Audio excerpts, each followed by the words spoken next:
Hello everyone. जैसे कि last time हमने पढ़ा था क्लास 8 का biology chapter number 1 transport of food and minerals in plants. तो आज हम बात करेंगे उसी के अंदर एक आगे टॉपिक्स की absorption of water and minerals different processes के थ्रू। ठीक है, तो एब्जॉर्प्शन की अगर हम बात करते हैं तो लास्ट टाइम हमने लास्ट वीडियो के अंदर हमने रूट हेयर का स्ट्रक्चर देखा था, उसका फंक्शन देखा था और उसकी डेफिनेशन के बारे में बात की थी। आज हम देखते हैं कि एब्जॉर्प्शन जो है वाटर और मिनरल का किस प्रोसेस के थ्रू किया जाता है। तो मैंने इसको बेसिकली 2 के अंदर डिवाइड कर दिया है, absorption of water and absorption of essential mineral and ions. Okay, तो अगर हम बात करते हैं मेनली एब्जॉर्प्शन ऑफ वाटर के लिए, तो कौन सा प्रोसेस जो है वो रिस्पॉन्सिबल होता है आपका एब्जॉर्प्शन ऑफ वाटर के लिए?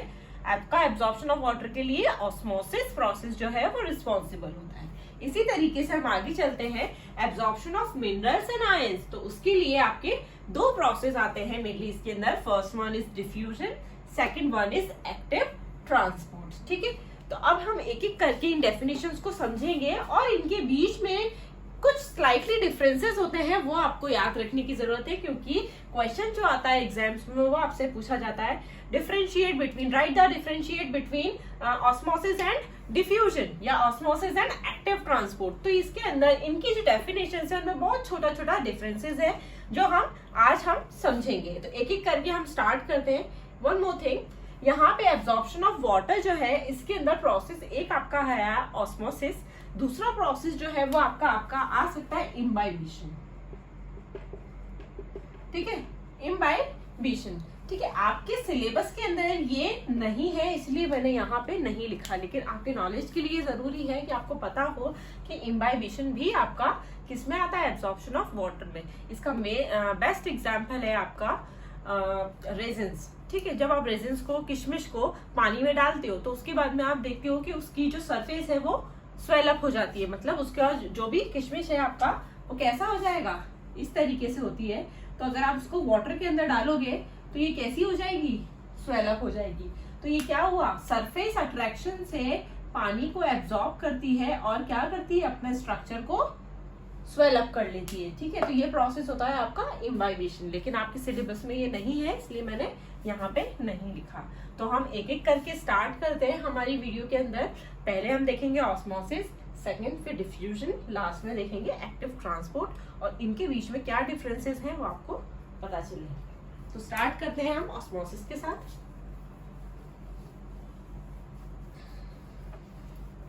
सबसे पहले जो ऑस्मोसिस के अंदर आपको देखना है वो है आपका डेफिनेशन ऑस्मोसिस। ठीक है, तो ऑस्मोसिस होता क्या है, अभी हमने देखा एब्जॉर्प्शन ऑफ वाटर। तो मेनली क्या करेगा, किसका एब्जॉर्प्शन करेगा, आपका वाटर का। तो इसकी डेफिनेशन कैसी होगी, the movement of water molecules from their higher region to their lower region through a semi permeable membrane. ठीक है, तो इसमें 2 कीवर्ड आपके इंपॉर्टेंट है। सबसे पहले किसका मूवमेंट हो रहा है, द मूवमेंट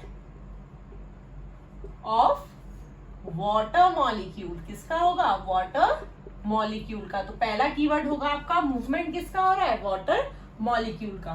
ठीक है, कहां से कहां हो रहा है, the movement of water molecules from their higher region, कहां से, higher region to lower region. ठीक है, किसके थ्रू हो रहा है, थ्रू सेमी परमिएबल मेम्ब्रेन। ठीक है, थ्रू सेमी परमिएबल मेम्ब्रेन। मैंने SPM लिखा है इसके अंदर, मैं आपको लिख देती हूँ, सेमी परमिएबल मेम्ब्रेन। ठीक है, तो ऑस्मोसिस की जो डेफिनेशन है वो आपकी कुछ कीवर्ड्स को लेके ही पूरी कंप्लीट होगी। ठीक है, मेनली अगर हम बात करें ऑस्मोसिस क्या होगा, it is the movement of water molecules from their higher region to their lower region. मतलब जहां पे इसकी कंसंट्रेशन ज्यादा होगी वहां से ये लोअर कंसंट्रेशन की तरफ मूव करेगा। किसके थ्रू मूव करेगा, थ्रू सेमी परमिएबल मेम्ब्रेन। ठीक है, तो सेमी परमिएबल मेम्ब्रेन के थ्रू ये क्या करेगा, आपका वाटर मॉलिक्यूल हाई रीजन से लो रीजन के अंदर पास आउट होगा। तो अब ये प्लांट्स के अंदर कैसे देखेंगे हम, प्लांट्स में हमारी सेमी परमिएबल मेम्ब्रेन कौन सी होगी, लास्ट वीडियो के अंदर हमने देखा था कि जब हमने रूट हेयर का डायग्राम बनाया था हमारा, इस तरीके से। तो उसके अंदर मैंने आपको 2 लेयर बताई थी। फर्स्ट वन होती है हमारी सेल वॉल, ठीक है। सेकंड होती है हमारी सेल मेम्ब्रेन। मैंने आपको बताया था कि सेल वॉल जो है it is a freely permeable membrane. Freely permeable membrane होने की वजह से ये हर कंटेंट को अपने अंदर से पास आउट होने देती है, जबकि सेल मेम्ब्रेन जो होती है it is a selectively permeable membrane और सेमी परमिएबल मेम्ब्रेन। इसीलिए ये क्या करती है, सेलेक्टिव कंटेंट्स को ही अपने अंदर से पास आउट होने देती है। तो प्लांट्स के लिए सेमी परमिएबल मेम्ब्रेन कौन होगा, हमारी सेल मेम्ब्रेन होगी। क्लियर, ठीक है। तो अब ऑस्मोसिस के अंदर हम एक एग्जांपल से समझते हैं तो आपको इजीली समझ आ जाएगा।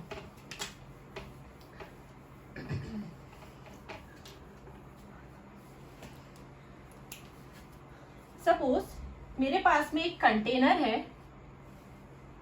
कंटेनर के अंदर मैंने बीच में यहां एक लगाई है मेम्ब्रेन, ठीक है। ये मेम्ब्रेन कौन सी है, सेमी परमिएबल मेम्ब्रेन। ये एक रीजन है A and this is the region B. अब बात करते हैं हम वाटर मॉलिक्यूल की। तो ये सारे हमारे क्या हैं, वाटर मॉलिक्यूल्स।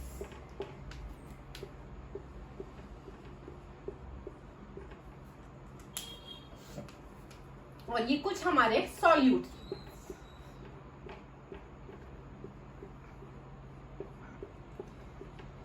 अब देखो जनरली हमें कंफ्यूजन कहाँ होती है, हमें कंफ्यूजन होती है कि मैम यहाँ पर हमारे पास में कंसंट्रेशन जो है वो बी साइड पे ज्यादा है तो मूवमेंट जो है वो बी टू ए होना चाहिए। नहीं, हमको यहाँ पे क्या देखना है, हमें जब भी मूवमेंट की बात हो रही है और जब भी ऑस्मोसिस की बात की जाती है तो हमें सिर्फ और सिर्फ किसको देखना होता है, हमारे वाटर मॉलिक्यूल को देखना होता है, H2O को देखना होता है, ठीक है। तो ऑस्मोसिस कब होगा, वाटर की कंसंट्रेशन जिस भी साइड ज्यादा है वहां से हाई टू लो की तरफ, जहां ज्यादा है वहां से कम की तरफ हमेशा मूवमेंट होगा आपका वाटर मॉलिक्यूल्स का।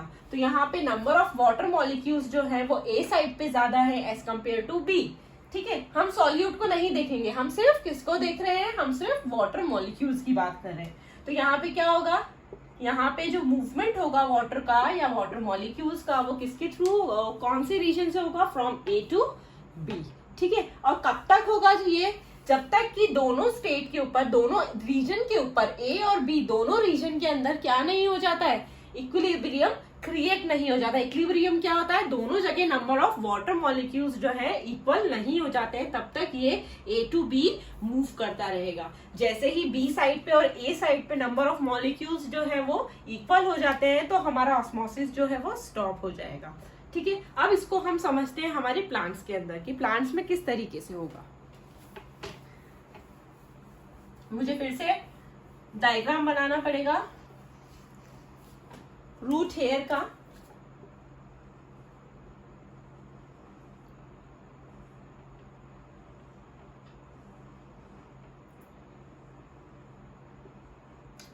ध्यान से देखना, ये हमारी रूट हेयर है। ये लास्ट टाइम हमने इस तरीके से बनाया था डायग्राम। ये हमारी रूट थी, ठीक है, और ये हमारी रूट हेयर थी जिसको हम जूम करके माइक्रोस्कोपिक व्यू देख रहे हैं, जूम करके देख रहे हैं तो हमें रूट हेयर जो है वो कुछ इस तरीके से दिखाई देता है।